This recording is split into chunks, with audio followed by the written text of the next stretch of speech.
Change my heart, oh God.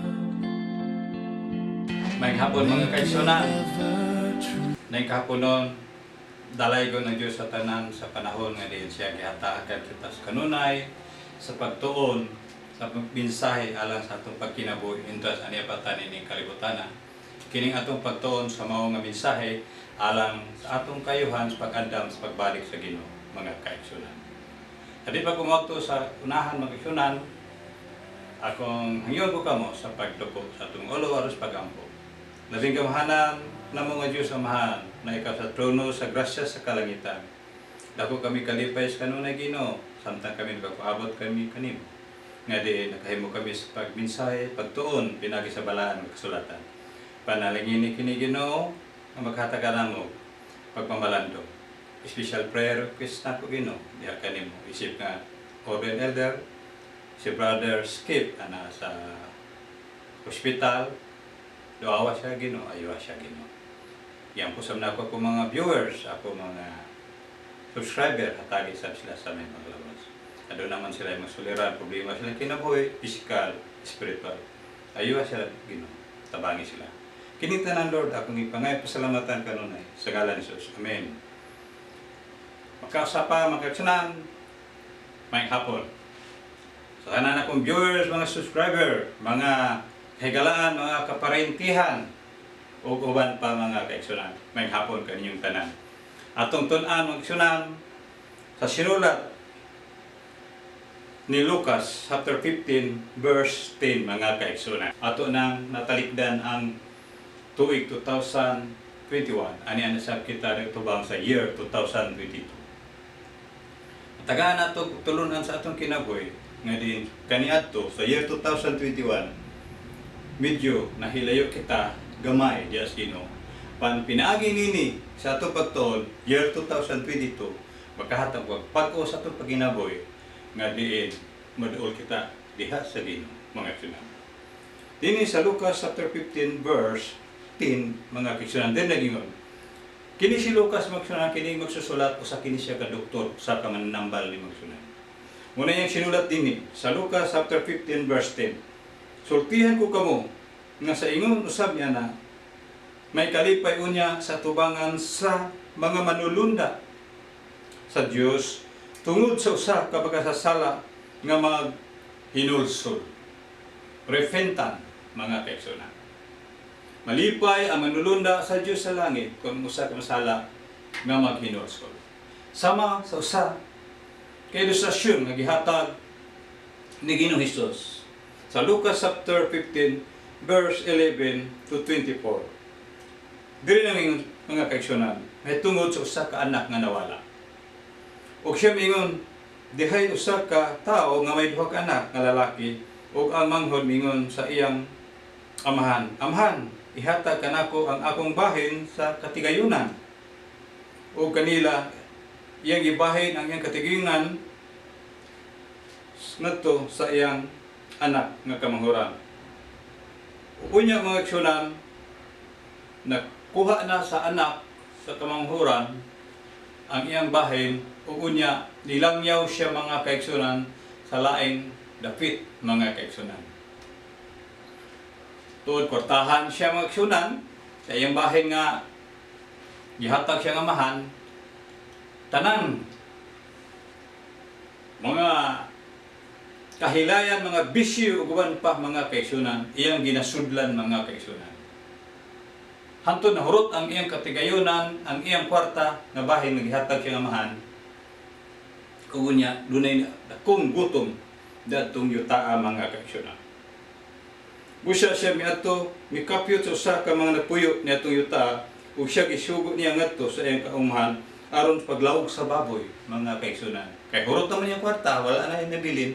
Ato lang nikapyot na siya dito sa usa ka tawo. Dunay mga hayop labi na sa baboy sa tangkal nga gibuhi sa usa ka tawo nga iya gikapyutan kumikan sa kawadon. Ingon sa mga kaigsunan, ug siya nangandoy mabusog sa iyang kaugalingon bisan pa sa mga bunga sa biatilis. Kini ang biatilis magsunan tag-as ni siya nga kuan. Mura bunga o dunay gagmay nga mga unod mga aksyonan. Muna iyang nangando siya makakaon nini siya mga kaaksyonan. O walay tao nga mihatag kaniya bisan unsa apan nahiulian na siya sa pamuot siya miingon pagkadaghan gayud sa mga sinulan sa akong amahan nga may mga pagkaon nga nanghingapin samtang dinhi nagkamatay ako umikan sa gutom. Naka-realize siya mag-aksyonan nga diin dito sa iyang amahan sa ilang balay daghan mga pagkaon na pay mga slugoon. Usa nagaingon sa dinhi mag-aksyonan. Sa 18. Mutindog ug muadto ako sa akong amahan ug ignon ko siya, amahan, nakasala ako batok sa langit ug sa imong atubangan. Muni iyang plano sa iyang kaugalingon nga diin moadto siya iyang amahan, muni iyang isulti ngadto siya amahan ng aksyonan.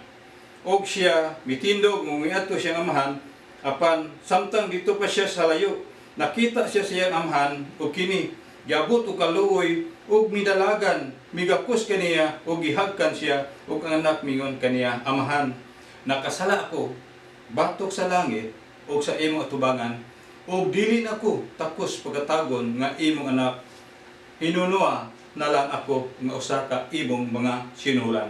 Apan ang amahan mga aksyonan, iyang igna niyang ulipon, dada dinyo dinni ang madali ang labing maayong kupo ug isulod kini kaniya ug butangig sing-sing ang iyang kamot ug sapatos ang iyang mga tiil ug dada dinhi ang nating baka nga gipatambok ug ihawa kini ug mangaon kita ug managsadya kita. Kay kining akong anak namatay na apan karon nabuhi siya pag-usab. Siya nawala na apan karon ikaplagan siya ug siya misugod sa pagsadya nalipay ang amahan magsunan nga nahibalik ang iyang prodigal son nga diin giwalas-waldas ang iyang bahin nga gihatag sa iyang amahan. Apan gimahal gyapon siya sa amahan, gigakos siya ug ignan singsingi kini sapatosi kini ug sininay kini ug mag-ihaw kamo sa nating baka nga atong ihaw aron magsadya kita mga kaaksyonan. Apan pag-abot sa iyang magulang sa unahan gikan sa uma, tingala siya bibo kayo sila balay dunay mga huni sa dagi. Ang magulang mga kaaksyonan nibati og kasilos mingon siya, amahan ko, nganong wala man ko nimo ihawi sa diin nga ako nag-alagad diha kini sa daghang mga tuigan bisag natinalang kanding wala ko niyo ihawi. Mingon ang amahan, kinahanglan maglipay ta. Kay kini imong ugsoon patay na. Paban nibalik siya nga buhi usa magsadya kita.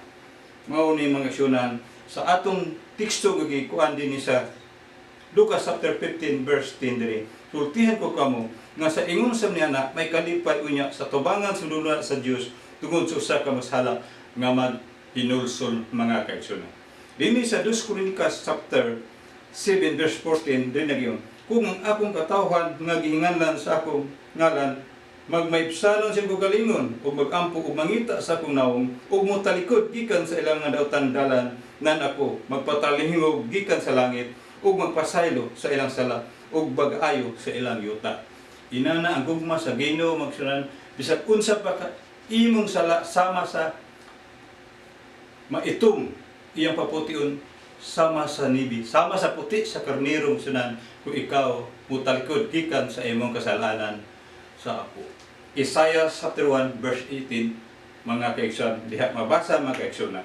Ingon usab si Ginoong Hesus sa diha isaway siya sa mga parisyo kay niadto siya sa panimalay na ni Sakyo nakigsalo sa pagpangaon uban kang Sakyo nga usa ka maniningil sa buhis mga apan si Sakyo mingon siya, Ginoong Hesus kin akong katunga kangini akong nakulikta bisag ikapat ka bahin akong ipangulit akong ipanghatag o akong ipanghatag ngadto sa akong nakulikta.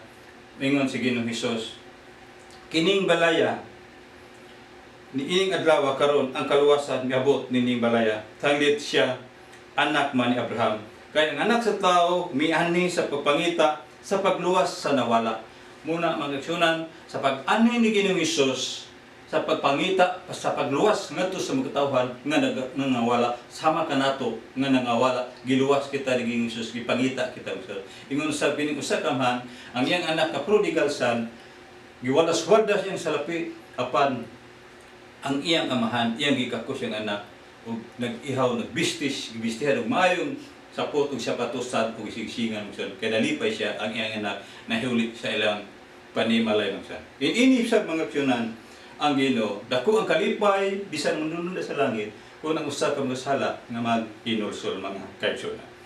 Kay mingon sa Ginoong Hesus, kay ang anak sa tao minani sa pagpangita sa pagluwas sa nangawala mga aksyonan. Ningon sa unang Juan chapter 1 verse 9, kung isugid lang nato ang atong mga sala diha sa Dios, siya nagahatag o kapasaylo sa atong mga sala. Hinautod ta mga kaigsunan ning mubug nga mensahe nga diin sa year 2021 aduna tay kapakyasan sa atong kinabuhi ning year 2022. Pag-uho na to ang atong pagkinabuhi nga diin maduol kita sa diha sa Ginoo aron sa iyang pagpadayan andam kita sa pagsugat diha kaniya. Maghapon Change my heart, oh God. Make it ever true. Change my heart, oh